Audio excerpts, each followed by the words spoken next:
आम्रपाली सम्राट की आलीशान छावनी में पहुंच चुकी थी। आम्रपाली सम्राट के सामने खड़ी थी। दोनों ही एक दूसरे की आंखों में देख रहे थे, लेकिन फर्क इतना था कि आम्रपाली की आंखों में क्रोध और सम्राट की आंखों में प्रेम था। वहां पर उपस्थित सभी सैनिक उन्हें देखते हुए उनके आसपास खड़े हो गए। सुबह की सुनहरी किरण और शीतल हवा में आज कुछ अलग ही एहसास था। अंतेनाग सम्राट को देखकर खुश था, लेकिन आम्रपाली को देखकर वो अपने मन में कहता है, देवी आम्रपाली का क्रोध ज्वालामुखी फूटने से भी ज्यादा भयानक है, और आज उनकी आंखों में सम्राट के प्रति क्रोध की ज्वाला भड़क रही है। क्या सम्राट उनके क्रोध को झेल पाएंगे? तभी सम्राट ने आम्रपाली से अपनी खुशी व्यक्त करते हुए कहा, आम्रपाली आप यहाँ? आम्रपाली ने अपने चारों तरफ देखा और रूखेपन से कहा, हमें आपसे एकांत में बात करनी है। आम्रपाली का क्रोध देखकर सम्राट के होठों पर मुस्कान बिखर आई। उन्होंने मन में कहा, हम जानते थे कि आप हमसे नाराज होंगी, लेकिन आपका ये क्रोध आपके प्रति हमारे प्रेम को और बढ़ा देता है। काश आपको हम सब कुछ समझा पाते। इसके बाद सम्राट ने आम्रपाली से कहा, आइए हमारे साथ। सम्राट आगे आगे चलने लगे और आम्रपाली उनके पीछे पीछे छावनी में चली गई। सम्राट की छावनी के अंदर उनकी जरूरत के सारे सामान थे। वो बहुत अच्छी तरीके से जमा कर रखे हुए थे। यहाँ तक कि जमीन पर मखमली कालीन भी बिछाई गई थी, जो बिल्कुल साफ सुथरी थी, और उसके बीचों बीच सम्राट का बिस्तर लगा हुआ था। अंदर आते ही सम्राट ने आम्रपाली से पूछा, आप ठीक तो है ना आम्रपाली? आम्रपाली सम्राट के सवाल पर पहले तो सहम गई। उसका हृदय अंदर ही अंदर रोने लगा था, लेकिन उसने अपने हृदय की बात नहीं मानी और तुरंत कठोर होकर कहा, हम यहाँ हालचाल पूछने नहीं आए हैं और ना जानने आए हैं। हम यहाँ ये सब रोकने के लिए आए हैं। क्या मतलब है आपका? जब महाराज हमें ना रोक पाए तो उन्होंने आपको यहाँ भेज दिया। अब सम्राट भी क्रोधित हो उठे थे। तो आम्रपाली ने कहा, हमें किसी ने नहीं भेजा है, हम खुद यहाँ आए हैं, क्योंकि हम नहीं चाहते कि हमारी वजह से कई मासूम निर्दोष लोगों की जान चली जाए या उनका खून बहे। सम्राट बिंबिसार, जिस वजह से आप ये सब कर रहे हैं वो वजह आपके सामने है, इसलिए इस युद्ध को अभी के अभी रोक दीजिए। आम्रपाली ने अपनी बात कहकर सम्राट से अपना मुंह फेर लिया और दोनों हाथ बांधकर खड़ी हो गई। आम्रपाली को ऐसे नाराज होता देखकर सम्राट को अच्छा नहीं लग रहा था। वो आम्रपाली के करीब आए। वो आम्रपाली से कुछ कहना चाहते थे, लेकिन उनके शब्द होठों पर आकर रुक रहे थे। वो अपने मन में कहते हैं, आम्रपाली हमसे नाराज मत होइए, हम इतने दिनों बाद आपसे मिल रहे हैं और आप हैं कि हमसे मुंह फेर कर खड़ी हो गई। प्रेम भी कितना अजीब होता है ना। कहने के लिए तो बहुत कुछ होता है, लेकिन जब कहना होता है तो शब्द किसी चमत्कार की तरह कहीं गायब हो जाते हैं। वो आम्रपाली से अपने मन की बात कहना चाह रहे थे, लेकिन कुछ बोल ही नहीं पा रहे थे। सम्राट आम्रपाली की तरफ ही देख रहे थे। आम्रपाली ने भी मुंह जरूर फेर रखा था, लेकिन उसकी आंखें नम हो उठी थी, जैसे वो अपने आंसुओं को रोकने की कोशिश कर रही हो। उसकी आत्मा चीख चीख कर कह रही थी, क्यों भानु प्रताप जी, क्यों झूठ कहा आपने हमसे? आज आप सामने भी हैं, तब भी हम किस रूप में देखें आपको? क्यों सम्राट, क्यों? लेकिन आम्रपाली ने फिर भी खुद को संभाला और सम्राट की खामोशी देखकर एकदम से उनकी तरफ पलटी और कहती है, सम्राट बिंबिसार, आपके लिए युद्ध करना और राज्य पर विजय हासिल करना बाएं हाथ का खेल है, लेकिन हमारी वजह से वैशाली की स्वतंत्रता खत्म नहीं होने देंगे हम। आप हमें प्राप्त करना चाहते थे ना, तो लीजिए, हम आपके सामने खड़े हैं, लेकिन आपसे ये विनती है कि कृपया ये युद्ध रोक दीजिए। आम्रपाली, आप कैसी बातें कर रही हैं? हम आपको प्राप्त करने के लिए नहीं, बल्कि आजाद करने के लिए ये सब कर रहे हैं। और वैसे भी उस राज्य के स्वतंत्र रहने का कोई मतलब नहीं जहाँ की स्त्रियां ही आजाद ना हो। ऐसे राज्य के खत्म हो जाने में ही सबकी भलाई है, और इस युद्ध को इसके परिणाम तक पहुंचाए बिना अब हम ये युद्ध नहीं रोकेंगे। जहां आम्रपाली वैशाली को बचाना चाहती थी, तो वहीं सम्राट ने भी कसम खा ली थी कि वो अब वैशाली को खत्म कर देंगे। सम्राट के मना करने पर आम्रपाली का धैर्य खत्म हो गया था, लेकिन वही महल में जब से महारानी ने आम्रपाली की बातें सुनी थी कि वो सम्राट के पास जा रही है और कोई भी उसके पीछे नहीं आएगा, तब से वो काफी बेचैन नजर आ रही थी। वो अपने कक्ष में इधर से उधर चहलकदमी कर रही थी। तभी कपाला वहां आई और महारानी से कहती है, महारानी, युवराज घायल हैं, लेकिन फिर से युद्ध के लिए तैयार हो रहे हैं। आप उन्हें कैसे जाने दे सकती हैं? रोकिए उन्हें। लेकिन महारानी का ध्यान कहीं और ही था। वो अभी भी अपने ख्यालों में ही डूबी हुई इधर से उधर चल रही थी। कपाला ने जब महारानी का व्यवहार देखा तो अचंभित होते हुए अपने मन में कहती है, महारानी को आज हो क्या गया है? कल युवराज घायल हुए थे तो इन्होंने पूरा महल सिर पर उठा लिया था, और आज वो युद्ध में जा रहे हैं तो भी इन्हें कोई फर्क नहीं पड़ रहा। इसके बाद उसने अपनी आवाज ऊंची करके एक बार फिर महारानी से कहा, महारानी, युवराज युद्ध में जा रहे हैं। इस बार महारानी की तंद्रा टूटी और वो कपाला की तरफ देखते हुए कहती हैं, हम जानते हैं कपाला, क्या हुआ महारानी? कपाला ने महारानी का स्वभाव देखकर पूछा।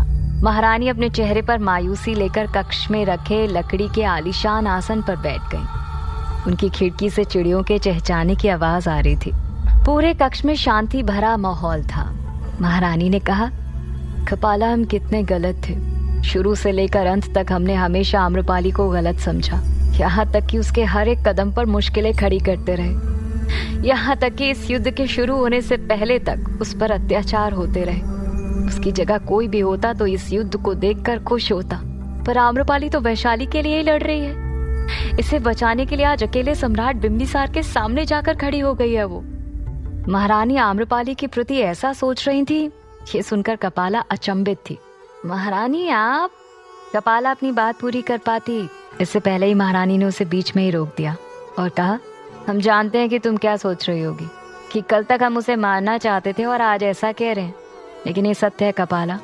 हमें एहसास हो गया कि हम गलत थे, ना कि आम्रपाली। भले ही आम्रपाली आज इस युद्ध को रोक पाने में असफल साबित हो जाए, भले ही युवराज को इस युद्ध में लड़ना पड़े, अब हमें सब मंजूर है, क्योंकि आज आम्रपाली ने हमें सिखा दिया कि महारानी पद से नहीं बल्कि हृदय से बनते हैं। आज उसने अपने सम्मान में हमारा सिर नीचे झुका दिया। एक तरफ महारानी का हृदय सकारात्मक रूप से आम्रपाली के लिए परिवर्तित हो रहा था, तो वहीं आम्रपाली अपनी भावनाओं में उलझी हुई थी और अंदर ही अंदर सम्राट को देखकर उसका हृदय पिघल रहा था। लेकिन उन्होंने जो भी कुछ किया था उसे भूल पाना आम्रपाली के लिए बेहद मुश्किल था, और यही वजह थी कि सम्राट पर उसे गुस्सा आ रहा था।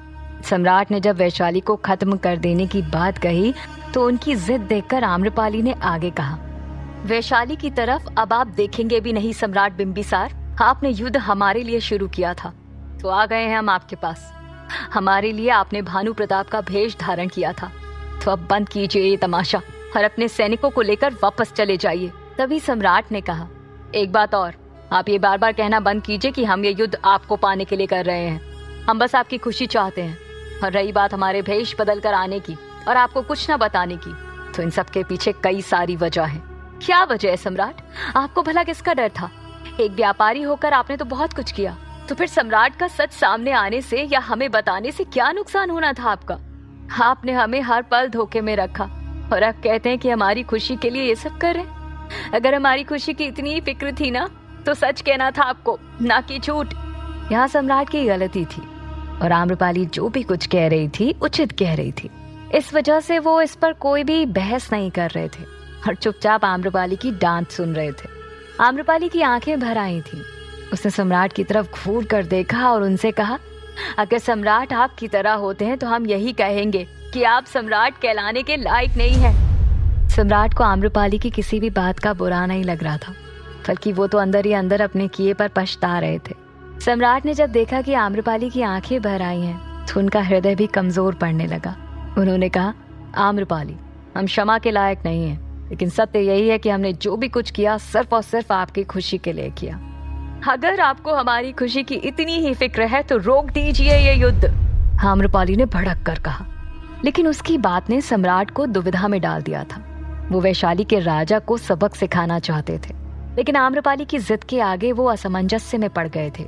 जहां आम्रपाली सम्राट को बार बार युद्ध रोकने के लिए कह रही थी, तो वहीं दूसरी तरफ सुमेर श्रीमालू के पास भागते हुए गया। उसने जब श्रीमालू को बताया कि आम्रपाली जीवित है और सर्पराज ने उसे नहीं किसी और को काट लिया है, और यही नहीं, आम्रपाली सुबह सुबह ही सम्राट बिंबिसार के पास गई है ताकि वो इस युद्ध को रोक सके। ये सब सुनकर श्रीमालू को अपना सपना चूर होते हुए दिखाई देने लगा। वो अपने कक्ष में रखे सामान को इधर उधर फेंकने लगी और पागलों की तरह चिल्लाने लगी, नहीं, ऐसा नहीं हो सकता। सब कुछ हमारे हाथ में था। हमारे दोनों सपने एक साथ पूर्ण होने जा रहे थे, और अब नहीं, नहीं, हम ऐसा हरगिज नहीं होने दे सकते। वैशाली को नष्ट होना ही होगा। लेकिन ये आम्रपाली हमेशा हमारे रास्ते में आ जाती है। हमें ही अब कुछ करना होगा। सुमेर ने श्रीमालू की स्थिति देखकर उसे समझाने की कोशिश की और कहा, श्रीमालू तुम निश्चिंत रहो, हम तुम्हें कुछ नहीं होने देंगे, तुम वैशाली में ही रहोगी। श्रीमालू को अब सुमेर की बातों पर क्रोध आ रहा था, लेकिन उस वक्त वो उस पर गुस्सा नहीं दिखा सकती थी। इसलिए उसने कहा, सुमेर जी, इस वक्त हमें आपसे सिर्फ एक ही सहायता की आवश्यकता है। जाइए और महाराज को समझाने की कोशिश कीजिए कि वो ये युद्ध ना रुकने दे। श्रीमालू की बात मानकर सुमेर वहां से निकल गए, लेकिन जाते जाते उसके मन में कुछ और ही चल रहा था। वो खुद से कहता है, कल युवराज घायल हो गए थे, यदि आज हमने महाराज को युद्ध के लिए उकसाने की कोशिश की तो वो हम पर संदेह करने लगेंगे। इसलिए जो हो रहा है होने दे सुमेर। श्रीमालू की बात मानकर अगर कोई गलत कदम उठा लिया तो बहुत मुश्किल से महामंत्री का पद मिला है, वो भी गंवाना पड़ जाएगा। इसके बाद सुमेर वहां से सीधे निकल गया। जब श्रीमालू सुमेर को महाराज के पास युद्ध शुरू करने के लिए भेज रही थी तो वहीं आम्रपाली सम्राट पर युद्ध रोकने का जोर दे रही थी। सम्राट जानते थे कि आम्रपाली ये सब कुछ भावनाओं में बहकर बोल रही है, क्योंकि वो खून खराबा नहीं देख सकती। लेकिन महाराज जो अपने सिंहासन के अहंकार में भूल चुके हैं कि वो प्रजा के हित के लिए राजा बने हैं, वो युद्ध समाप्त होने के बाद भी अपनी मनमानी करते रहेंगे। बोलिए सम्राट बिंबिसार। सम्राट उलझन में थे कि तभी अंतेनाग वहां आया। अंतेनाग को देखकर सम्राट का ध्यान उसकी तरफ चला गया। उसने उन दोनों की तरफ देखकर कहा, क्षमा कीजिए, मैंने आप दोनों की बातों में बाधा डाली, परंतु कुछ महत्वपूर्ण बात है। ये बोलकर उसने सम्राट के कान में आकर कुछ कहा। सम्राट, आपका संदेश सत्य निकला। हमारे गुप्तचर ने बताया है कि कल युद्ध के दौरान आम्रपाली पर हमला होने वाला था। उनके कक्ष से 3 व्यक्ति का मृत शव मिला है। मतलब अभी भी कोई है जो उन्हें मारने की कोशिश कर रहा है। ये सुनने के बाद सम्राट की भौहें सिकुड़ गईं। आम्रपाली भी उन दोनों की तरफ संदेह भरी नजरों से देख रही थी। सम्राट ने अंतेनाग को वहां से जाने के लिए कहा और फिर अपने गंभीर स्वर में आम्रपाली से कहा, आम्रपाली, आप ये युद्ध रुकवाना चाहती है ना? तो फिर ठीक है, हम ये युद्ध नहीं लड़ेंगे, लेकिन हमारी कुछ शर्तें हैं। हम आपके पास हैं तो फिर अब कैसी शर्त? आम्रपाली ने पूछा। तो सम्राट ने उसकी आंखों में झांकते हुए कहा, हमारी शर्त यह है कि महाराज को नगरवधू की प्रथा हमेशा हमेशा के लिए समाप्त करनी होगी, और ये ही नहीं, आपको हमारे साथ मगध चलना होगा, वो भी हमेशा हमेशा के लिए। सम्राट की पहली शर्त तो जायज थी, लेकिन दूसरी शर्त ने आम्रपाली को अंदर से हिलाकर रख दिया था। क्या आम्रपाली सम्राट के साथ मगध जाने के लिए तैयार हो जाएगी? क्या श्रीमालू अपनी नई चाल चल पाएगी या फिर हार मान लेगी? जानने के लिए सुनते रहिए।